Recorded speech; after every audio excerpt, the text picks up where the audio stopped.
अदब दे नाल प्यार करने वाले ते जिहड़े प्रस्तार हजरात ने उन्हां दी नज़र एक मसीही कलाम है, गौर नाल सुनियो।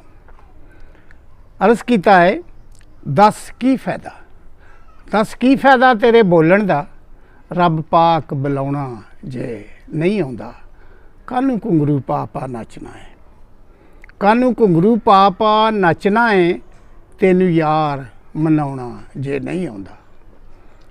एवें बंदिया इलम पकाया तू, एवें बंदिया इलम पकाया तू, नहीं इलम दा दीवा जगाया तू। एवें बंदिया इलम पकाया तू, नहीं इलम दा दीवा जगाया तू।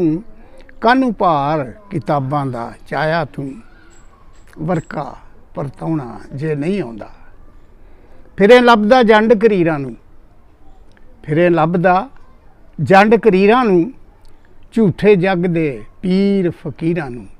फिरे लभदा जंड करीरां नूं, झूठे जग दे पीर फकीरां नूं। की बदलन ओ तकदीरां नूं, सूली नूं उठाउणा जे नहीं आउंदा। झूठी आप शरीयत घड़ना है, सच्ची दस्सियां क्यों अग्गों लड़दा है।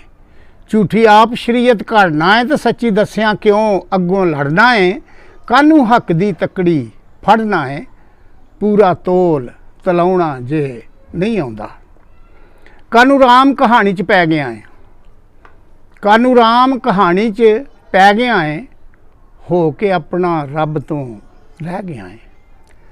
पुछ तालिब नूं कानू बह गया है, रुस्सियां नूं मनाउणा जे नहीं आउंदा, रुस्सियां नूं मनाउणा जे नहीं आउंदा।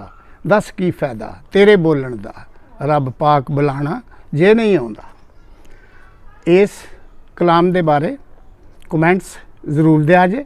खुदा पाक दी मर्जी दे नाल फिर अगली बैठक विच नवां कलाम लैके हाज़र होवांगे। उस समय तक अल्लाह बेली।